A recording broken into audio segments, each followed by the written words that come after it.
favor. Yeah, that's good. That's good. So I've gone to a dictionary, Don, to kind of talk about character, but I'm using you as the person who exemplifies it. And so, Don, we're talking about, you listened to the show that I asked you to listen to for this interview? I did. Was there anything in there that made any sense that you think was correct? No, we're talking about the most recent one with Reginald. Oh, any of them that you want to talk about. Okay. If you want to go back, you can do it in any order you want, but the whole theme that we're branching off on is for me to have people listen to enough of these shows that they start realizing what it really is all about, how they can become that person. And before we get too deep into that, I just want to sum up what your testimony was of how the 4 people that got you to where you're at, that you admire. That was beautiful. But I'd like to say this. You're all about family and community. And that I didn't realize, as long as I've known you, about your grandfather. Like you said, some of the stuff you shared, you don't talk about too much. I knew your mom a little bit, and she was just the most amazing person that I've met, for being a great person in community and family and neighborhood and so forth. So it's in your genes, it's in your bloodline. So let me just pull something, a takeaway for people. If you want to raise wonderful kids, you might become a wonderful person first. That's good. But the other one is with Barbara. I've known Barbara as long as I've known you, and she is an absolutely wonderful person. I always remember that she worked nights at the newspaper company as a proofreader. Mm-hmm. But you and Barbara read more than any couple that I know. I mean, incredibly prolific readers. Through this crisis, you told me that you've read. Did you tell me how many books have you read since January in the last 3 months? 17. 17 books. You're always reading 3 or 4 at a time. I know that. And Barbara reads all the time too. And but so let me just say this. I've done other shows on the topic, but reading is a key to success. We're not to talk all about reading today, but reading is one of the cornerstones to a successful life, where you know good from bad and so forth. Before we get into the deep part of this conversation, for those of you that want to get a lot deeper into what Don and I have talked about, he's on the board of Right Thinking. He's in the curriculum that I've got that's throughout the country in prisons on personal finance and small business ownership. And there's 2 episodes that we did. Episode 103, how to get a bank loan, and episode 112, credit, establishing, rebuilding, and maintaining. But we'll get back to those later. All I'm trying to say is I'm going to forget to bring that out. But if you want to know more about some of the stuff that Don's going to be talking about, those 2 episodes, you can go and listen to those in their entirety. Well, Don, on episode 159, From the Lip to the Hip, talking about people doing what they say they're going to do, you do what you say you're going to do. You always have. So now let's talk about any takeaways that you got from that episode or any of the others that you listened to. Thank you. All right. The one that Leffert Tate did, and Leffert is an Air Force veteran and motivational speaker and did a tremendous job. And the title of his was You Get That Right. The themes I took from that, and he had some great quotes. He said, people don't follow through because they don't have the courage to say no. And that's true, and I think we all know that, and it's unfortunate. He said, if it's to be, it's up to me. And I think that's extremely strong. It's short, but it's very powerful, because he's exactly right. If you don't take the initiative, nothing's going to happen. Another good one, you may be done with your past, but your past may not be done with you, meaning that other people will never forget when you basically show them up. Don't follow through on what you indicated you do with them. And this is a really good one. If you see the man as he could be instead of the way he is, you help him become the man he should be. That's powerful too. And that's exactly right. You need to treat people with respect and motivate them to the greatest extent you can. And then two very easy ones. The best time to start is now. Once again, it's up to you to take the initiative to get things accomplished. And then a kind of funny one, the 2 best times to plant a shade tree. The first is 25 years ago, and the second is now, meaning you don't do it now, you're never going to have a shade tree. So a lot of good initiatives there, and he did it in a very fun way. So very, very well done. Richard Kay, who's a minister, title of his was Start Doing It Right Now. He made a very good point about he's in a ministry business. He said there's really no difference between secular business and a ministry. Both are the same, whether in the pulpit or in the boardroom, meaning he's in charge of his parishioners, and that's a business, and true business people. are in charge of the same thing. Really, it's people, and you need to treat them all in the best interest possible. He said to honor your commitments, do what you say you're going to do, and God is always willing to teach us if we're willing to learn, and that's critically important. God imparts this knowledge into us, and you need to share it. It's not just for you personally. Share it and do the most good you can with it. And then the last one that I took from that, he said, it's not wrong to consider your needs ahead of others. Yours are met so that you can help others, meaning you have a lot of abilities and share them. And once again, you don't have abilities just to keep to yourself. And then Reginald Houghton, who is a counselor for the Virginia Department of Corrections in a women's prison, the main thing that he said was his goal is to get the prisoners, the women, out of prison and let them go back to be productive members of society. And that's huge because that's not an easy task. Once you get in prison, and Steve, you know this better than most, you've been to hundreds of prisons, it's extremely difficult to get out. And when you get out, how do you become successful? And that's part of the lessons that you teach. Also said he was very happy that the rehab prisoners that got out who were very successful were allowed to come back into the prison and speak directly to the remaining prisoners, because then they really see success can occur when you get out of prison. And the last thing that I got from his was treat everyone in prison as a person, because they very rarely experience that, meaning treat them with respect. And you're supposed to do that with everybody. It doesn't matter where they are, prison, anywhere else. It's one of the keys to life is treat people with respect, and they'll respect you as well. And I like to make a distinction between character and integrity, Steve, or really summarize that. I describe them as character is the moral and mental qualities distinctive to an individual, and integrity is the quality of being honest and having strong moral principles.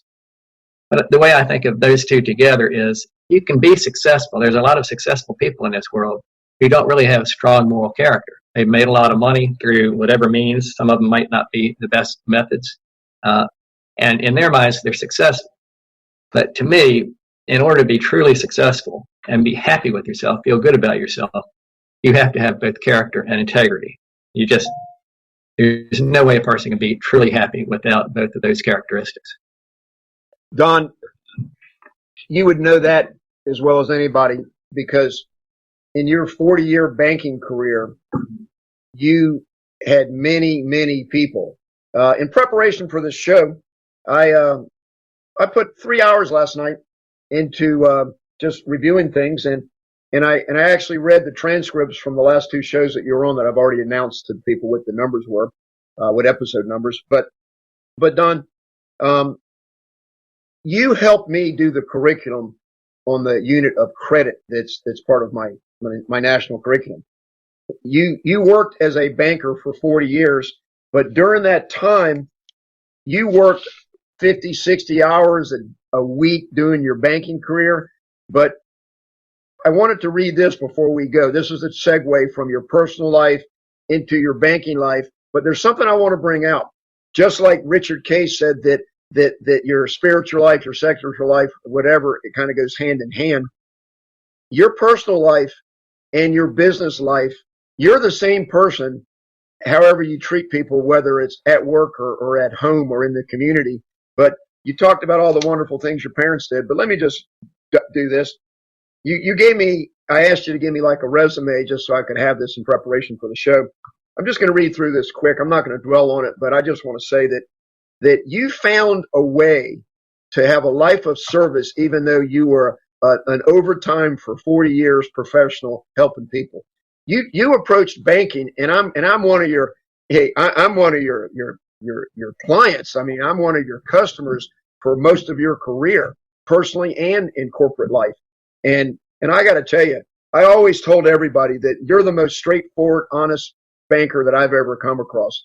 And that's not an oxymoron. That's not, I'm not saying that's hard to find. A lot of bankers are good people, but you approached your career as a person that wanted to use whatever you had available to you to help them solve their own personal problems and reach their needs that they had, fulfill their needs. Your summary of your volunteer activities, Optimist Club of Norfolk. And that's where after I met you, you got me to join the Optimist Club, and we did some wonderful things. That was a great time for me. You were a 12-year member. You were on their board for 6 years. You were the president for 2. The United Way of Hampton Roads. You were 8 years working with them. You did a lot of these simultaneous.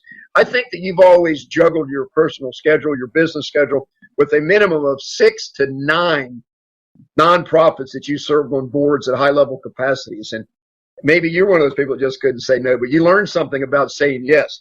A lot of times people need to say yes, but they think they have to say no because they don't have enough time. But you're a person that, if you want the job done, ask the busiest person. Now, that's another part of the dictionary that I could turn and see your smiling face. Holy Trinity Church, you talked about your lifetime involvement there with your family. You've been there for 55 years. You've been on their council for 4. You've been on their finance and chairman for 8 years. Norfolk Catholic High School, which later became Bishop Sullivan High School. You've been a board member there for 12 years on their finance chair, your committee. You were the chair 8 years. This one just touches everybody's hearts. St. Mary's Home for Disabled Children, a board member for 15 years. You were the board president for 2 years. St. Patrick's Catholic School, the same school that wow, I've got kids, I've got nephews and nieces that went there. You were one of the founding board members of that school, and for 17 years you've been on the board, and you were the president of that board for 2 years. And you were the chairman of the Strategic Planning Committee for 8 years. Barry Robinson Center. You were on their board for 17 years, board president for 2 years. Now, you've covered the spectrum, Don. You're totally in the community, Optimist Club, United Way, church involvements, disabled children, Barry Robinson. I think Barry Robinson is for disadvantaged youth. A lot of people go through there that have tough home lives, things like that, if that's correct. That is correct. Don, you've never, every segment of society you've given of yourself to. And I can't repeat, on one of the shows that you and I did on credit, you used me as an example to talk about what good credit's supposed to be. And I had to end the show because I was crying. You were just so amazing how you've been there for me. So that's who you are, Don. Now, what I'd like to talk about now, and for the last part of the show, for the last 20 minutes, give or take, Don, you have found a way through money, through professional management, a banker, money. And see, part of my whole foundation and why it's so good that you're on the board with me, you understand that if people can get on top of their money, they can have a better life. They can eliminate a lot of stress. They can reach goals that they didn't think they could reach. They can just be a better person. And through this crisis that we talked about right now, we're doing this right now in the middle of the coronavirus crisis. But I will not get into politics, but I will say this. We're going to come out of this. And the advice that I've been giving people from day one is, hey, we're going to be okay. The United States has got the strongest economy in the world, but we're compassionate about human life. And the economy is going to rebound. And I've been quoting Bob Marley constantly. Everything going to be all right. I like to do my Bob Marley music.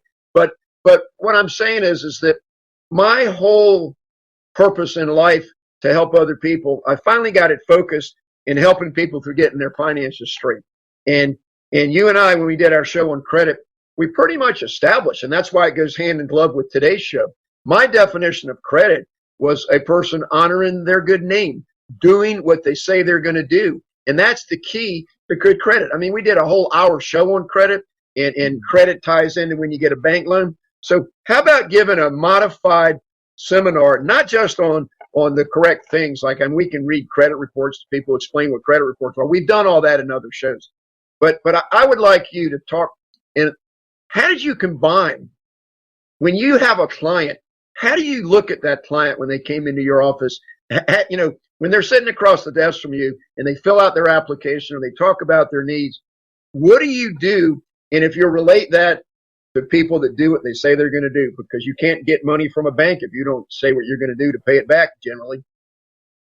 That's true. That opens a whole lot of topics in one, Steve. When somebody came in to borrow money from whatever bank I was with, it was always interesting. What I always wanted or expected them to have is complete information. If they wanted to start a new business, tell me all the homework you've done, show me a business plan, show me why it will be successful, what effort are you willing to put into it, and prove to me you're a hard worker and you have character and integrity. And one thing I always say is there's only one opportunity to make a first impression. And when somebody comes in to borrow money, particularly when it's a significant amount of money, $5, $6, $10 million, first impression